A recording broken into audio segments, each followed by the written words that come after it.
Hello, gossiper Sharoni here, and we're going to talk some gossip. So please like, share, subscribe.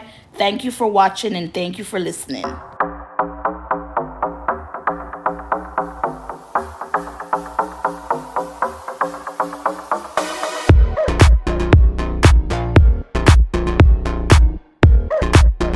All stories alleged.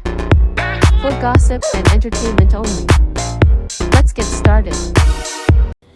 Hello, guys. So I'm out in nature. Those of you who've listened to some of my videos, especially the lengthy ones, you know I like to be in nature. I'm on my patio where I do my painting, my sketching, everything like that. So if you hear planes or birds and stuff like that, it's just because I'm out in nature and it's nice to get out of the house. Now, quick question. Have you started decorating for Christmas? I wasn't going to say the holiday season because we have Thanksgiving. Or are you one of those people who are like, no, Thanksgiving is not here yet. I'm not going to jump the gun and decorate for Christmas. Me personally, Jamaican, even though I've been in this country for almost 40 years, I I I don't see Thanksgiving like that. So for me, it's not a problem to decorate before Thanksgiving. Now, do I partake? Of course. It's a day when you have family and friends, you cook, you come over and you chill and you talk, but it's not something serious to the point where I'm like one of those people, oh my God, you're rushing for Christmas to come. No. Since Christmas is my time of the year that I love, I want to decorate as soon as possible so I can enjoy it longer, if you get what I'm saying. So today is Wednesday the 11th. Am I correct? Hold on. Alexa, what day is it? Today is Wednesday, November 12th. Oh, shoot. Today is the 12th. And here I am talking to you, and I have my iPad right here, and it says November the 12th. Anyway, so I decorated the inside of my house already. The outside, I'm going to do probably next week because I need to have the lawn service to come and cut the grass. But I am going to turn the roof on tonight, and I have my wreath on the door. And I also have a nice decorative ball that lights up, so that will light up tonight. And then by next week, I should be putting up the stuff on the lawn. But yes, inside the house, it's done. I'm a colorful person. People, they love to use the white lights. No, I love colors because I'm an artist, like I said, so I love seeing colors. So I can't wait for the nighttime to come.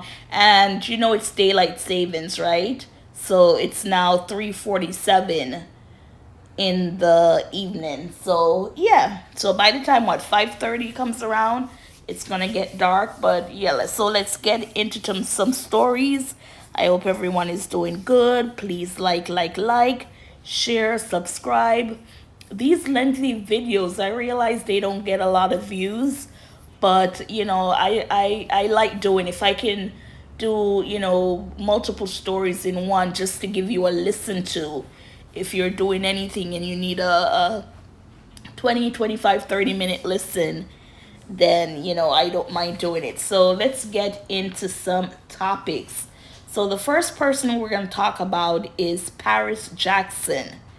That's Michael Jackson's daughter, of course. There are what?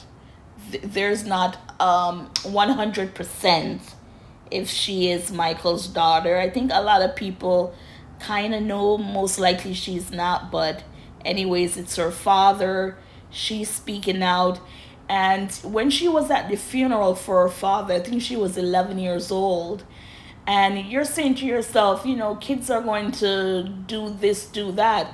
But you would think at 11 years old, having her grandmother, and I'm not so much saying with the mother, but you have your Aunt Janet and Rebe, and you have all these uncles for his kids, or this child in particular, Paris, the girl to grow up addicted to drugs to the point where her nose has a hole in it, basically, from all that drugging and drinking. It's just sad. It's just sad. I'm not sure who she was surrounded by while she was growing up. I know they were with the grandmother most of the time, and I think one of his nephews, he was also helping the grandmother with raising them. But when they got to, that age of consent, or probably even before then, kids go out, they do things, not all kids, but we're going to go ahead and read this article from page 6. And it says, Paris Jackson shows off perforated septum caused by years of drug abuse. That is what you think it's from. So basically, when she shows the picture, people are going to say, "Ooh, was she snorting a lot?" And, she's telling, yes, that's what it's from. So in a candid TikTok video shared Monday, I'll see if I can find the video and post it after the read. The only daughter of Michael Jackson told her more than 76,000 followers. I thought she would have more than that, right? 76.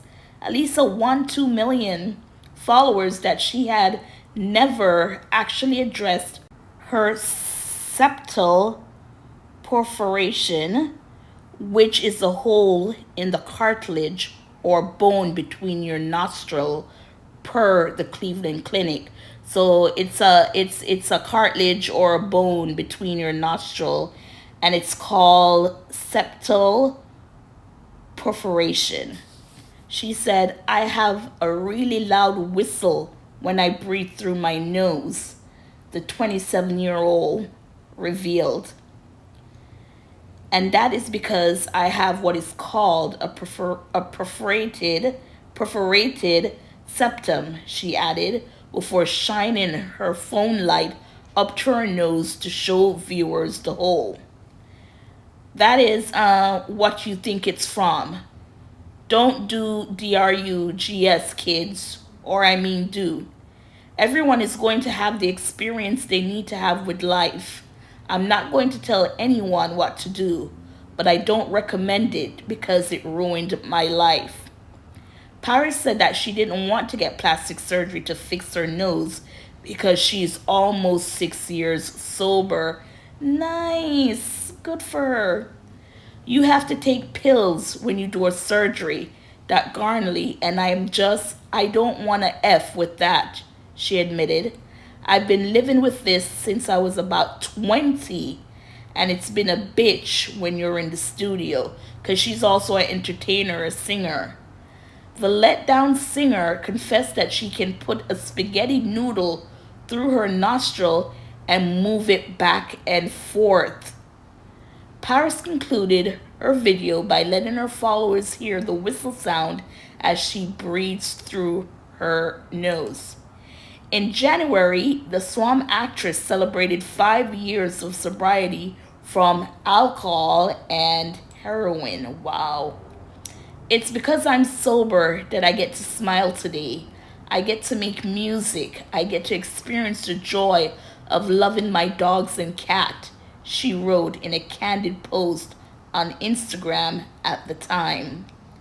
Yes, she says, I get to feel heartbreak in all its glory. I get to grieve. I get to laugh. I get to dance. I get to trust. I feel the sun on my skin and its warmth. Paris reportedly checked into a treatment facility for her emotional health in 2019. The model previously revealed that she'd had engaged in cutting herself and had attempted the S word.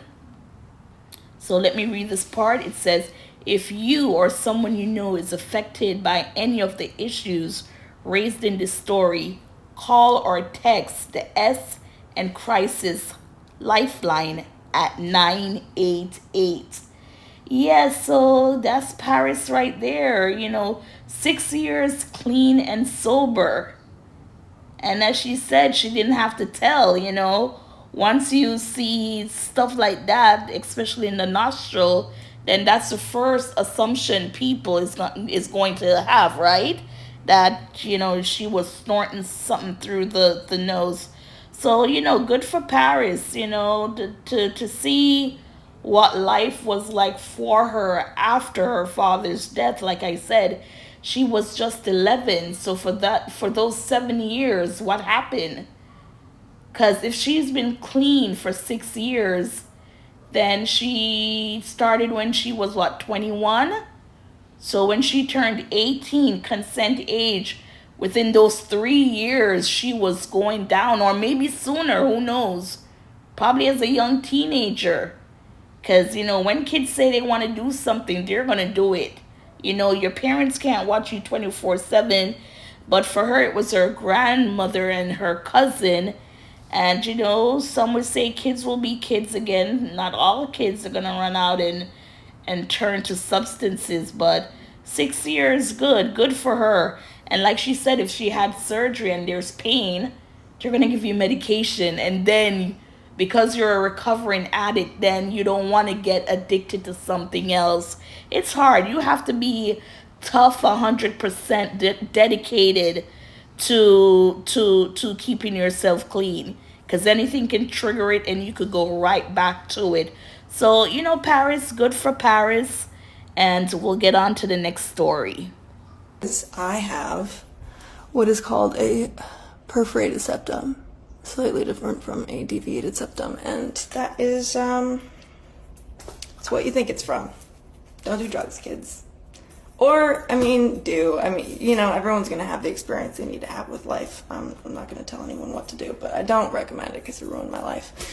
I don't want to get plastic surgery to fix it because I'm almost 6 years sober, and so you have to take pills when you do a surgery that gnarly, and I don't want to with that, but I've been living with this since I was about 20, and it's a bitch when you're in the studio coughing vocals, and I can actually stick a spaghetti noodle and do that with it. Okay, Paris, good luck. So now we're going to talk about Diddy. Now, it's been reported that Diddy was caught breaking another prison rule. So if you're saying, so what was the other? They said that Diddy was drinking in prison. So basically, they take like soda and whatever they do, and ferment it or something like that, and it turns into alcohol.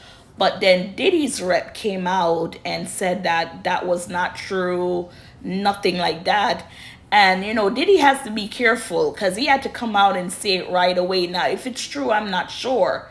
Because, if Diddy causes any problem, Diddy can be looking, to stay behind bars longer than he was sentenced to.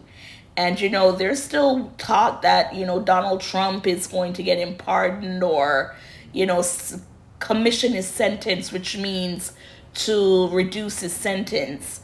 Those are the words going around, commission and pardon. But, Diddy has to be careful because any rules that's broken, like I said, the judge can penalize him for it. And, Diddy does not want that. So with this one now that he's reportedly caught doing is, I guess, a 3-way call, right? Because in prison, when you call, it's just straightforward. So we're not sure if someone got a phone in there or if he called someone and then that person was able to do a 3-way. So we're just going to read this quick article. And I said it before, Diddy reportedly broke another prison rule. It says Sean Diddy Combs is now in a low security prison as he and his lawyers wanted, but it doesn't sound like everything is going smoothly for the Bad Boy Records founder. On Friday, TMZ reported that Combs was caught drinking alcohol at Fort Dix Federal Correctional Institute in New Jersey, where he was transferred on October 30th. A rep for the 56-year-old mogul denied the allegation. Now, a new report says Combs is also facing potential discipline for making an illegal three-way phone call. It says the Bureau of Prisons strictly forbids inmate from speaking with multiple people on a call, which is what Combs is accused of doing, according to CBS News. CBS News reported Monday that Combs made a three-person call on November 3rd, less than a week after arriving at Fort Dix. The disgraced rapper producer told officials he had been in a conversation with his legal team about making a statement to the New York Times. The situation began with Combs allegedly calling an unnamed woman and midway through that conversation asking to speak with the digital person regarding the blogs. The woman asked Combs if she should add that person to the call, and he said yes. CBS News wrote, Combs first spoke briefly with the woman about arranging visitors for the weekend and suggested they bring cash, 200 singles. There is no indication as to how he intended to use the money. Prison regulations bar visitors from bringing in currency other than coins for the vending machines. After the conversation was done, the woman reportedly looped in an unknown male, which violated prison sentences. While Combs said he was merely chatting with his lawyer and the head of legal communications, prison officials are not looking to let him off easy. Because of this transgression, Combs faces 90 days without phone and commissary privileges. Prison officials filed their ruling on November 4th. This is a serious offense that shows a disrespect for the rules, a source told CBS News. Combs also claimed he was unaware of prison regulations regarding phone use. Now, 90 days without the phone or the commissary. But again, he can give the person money to buy something for him at the commissary, right? Because I don't think they limit to you how much you can purchase. Well, I wouldn't know that, but 90 days without the phone. Wow. They're serious. I mean, he got what he wanted to be transferred from, the high security where he was getting threats and waking up with knife to his throat to now this prison where he's more comfortable. And you're going to go there. It's not even a month or anything yet, and already they're finding stuff. And, anything that comes out, they have to get on it.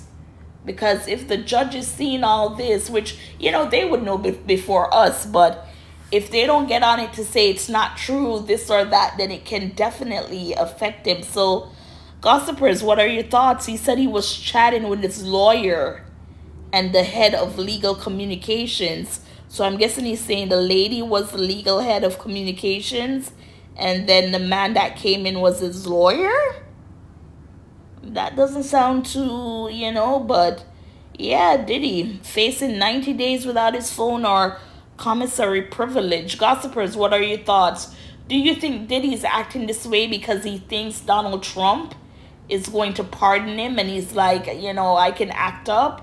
Or is it like, Diddy just don't care, or they didn't walk through the guidelines with him when he was in there to say, look, you're only allowed to do this call, you're only allowed to eat, as so many times, like getting food from, the commissary. It's a limited amount of use for the day, for the month, Is it a daily thing that you can do? But yeah, that's Diddy for you. Anyways, gossipers, what are your thoughts on this story? And let's get into the other. So we're going to talk Symone real quick. So she was on a podcast, and basically, she was asked about Bill Cosby, her thoughts on Bill Cosby. And, she's like, for her, it's not difficult for her to differentiate between Bill Cosby on the Cosby Show that changed, a lot of people's life, especially in the black community.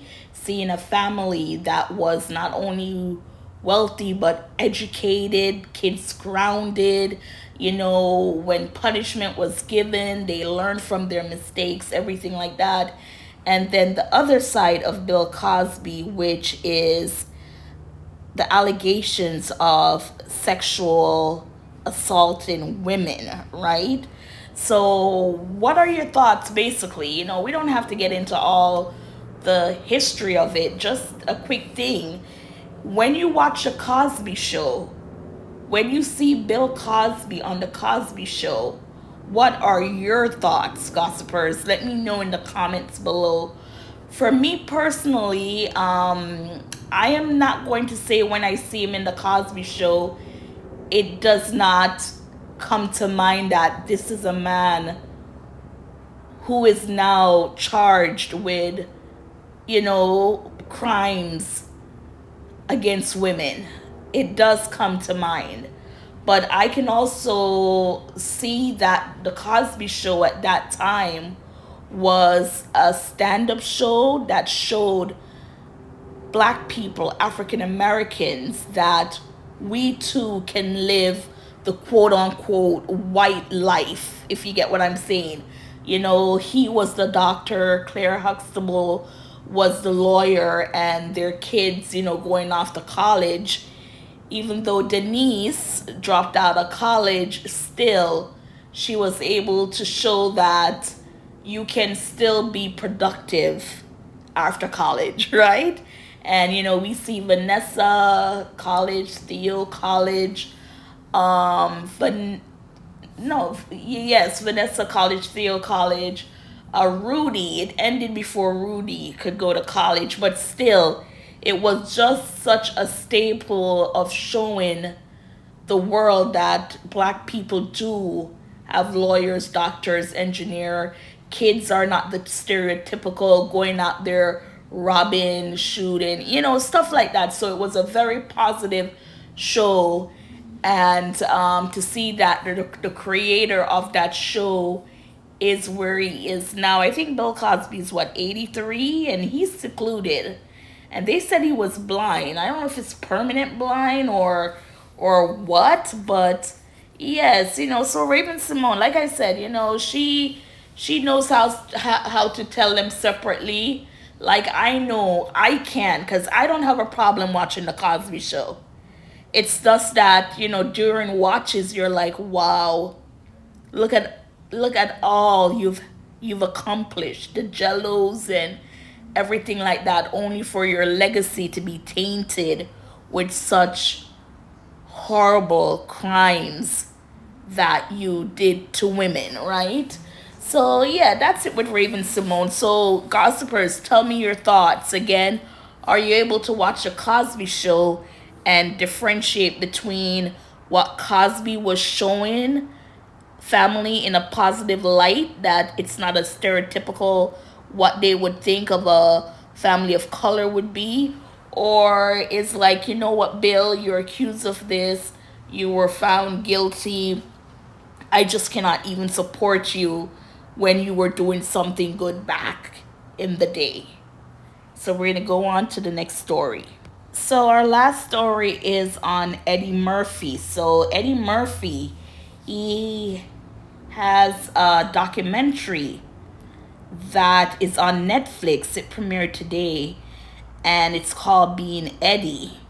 And this is a documentary that takes you behind the scene, one of those documentaries from the time you were born to when you were a teenager, young man, and him becoming who he is. So that's going on now. It premiered today, the 12th, Wednesday, November. And it's called Being Eddie on Netflix, so you could go watch it. So it says, in Netflix, Being Eddie, fans are treated to a rare, unfiltered look at the professional life of comedy icon Eddie Murphy. From his marriage and family moments to behind-the-scenes stories from his biggest hits and a few misfires. Murphy opens the door to the world like never before. This documentary also delves into the most painful chapters of his life, including the divorce of his parents, the murder of his father, and the lasting impact it had on shaping the man who he became. So we did not know his father was murdered. And I think after reading the article, he still doesn't know what really happened to his dad. I know he said his dad was loud and funny and that he was the life of the party. But he also said, he would hear his mom and his dad always fighting. Now, he did not say if it was physical. I know there was a lot of fights, verbal fights with them. And he said that he remember seeing the brokenness from his parents, and he remembers seeing his mom on the floor in the hallway crying. So if you're interested in Eddie Murphy, go and watch it. It looks like it's good. He'll talk about the death of his brother Charlie Murphy, who was also a comedian. And you look at the fame and success that Eddie has, and Charlie did not get to that status. It's like you're living in your brother's footstep. And another, brother duo is like Chris Rock and Tony Rock, right? Chris Rock is the A-list, and his brother Tony doing his own thing. And I'm sure for both Eddie and Chris, there had to be some kind of jealousy, not jealousy of hate, but to see that your brother was able to conquer such an industry that is not forgiving and just corrupt and everything like that. But yeah, that's Eddie Murphy. Go watch it now. He also revealed that he was 7 or 8 when his father died, and he says he knows stuff, but he doesn't know everything. He knows he was killed, but right there, he just didn't know. And it also went on to say that it was up to Murphy's older brother, the late Charlie Murphy, to fill in the gaps. It says in a clip taken from the Howard Stern show, Charlie talks about his father's killer. And he said, "The woman that killed my father," begins Charlie. "It was a woman," exclaimed Robin Quivers in the background. And he said yes. Then Howard Stern asked, why did a woman kill your father? To which Charlie replied, "Lovers quarrel." So he went on to say, this is Charlie, that it's one of the oldest stories in the books, explained Charlie. "I tell my kids, man, hey man, if the girl is mad, don't close your eyes." So it looked like he was in a volatile, abusive relationship, allegedly. I'm only saying that because it's a lover's quarrel, according to Charlie, and things might have, definitely got out of hand for her to do that. And, that's a story that Eddie knows. We're not quite sure what the truth is, but, if it's what Charlie says, then, that's the explanation there, that, the father was in a lover's quarrel. So we'll just leave it there. So if you want to go show, your support to Eddie Murphy. And a good thing is that after he lost his father, his mother got married to a man who became his role model and stepfather, and his name was Vernon Lynch. And he said that Murphy, credited Vernon Lynch as a solid father figure in his life for the rest of his life. And he said, "Vernon Lynch, that's the man who raised me." So, it's a good look to go see the history with your celebrities, how they started, their where they're coming from, and how they worked hard to achieve the status that they got to in this place called Hollywood. So it's called Being Eddie, and it's now playing on Netflix. So, gossipers, those are your stories. Tell me your thoughts. Paris Jackson, 6 year clean and sober. Good for her. She was heavy on the drinking and the illegal substance that formed a hole in her nose because of all that, use. And then we have Diddy. It was reported that he made liquor. He came out and said that's not true. Now they're saying he did a three-way call, which is not prohibited in prison. Do you think Diddy's just being messy? What's going on? You want to get out? Don't rely on Trump. I can say that today because we haven't heard anything. But to rely on Trump, come on. Then Raven Symone, she can tell the difference between Bill Cosby from The Cosby Show to the Bill Cosby that was accused of doing horrific crimes to women. Will you be able to still watch a Cosby Show and see the difference with the two phases, I would say, of Bill? And then we ended with Eddie Murphy. Go support his documentary. Talk about his life, upbringing, Hollywood, his marriages, hopefully they touch on every salacious scandal he was in, as far as, being caught with trans women and, rumors of him being gay and, his wives and denying the paternity of his daughter Angel with Melanie B from the Spice Girls. She's Scary Spice and all that stuff. So, gossipers, please like, share, subscribe. Thank you for watching and thank you for listening.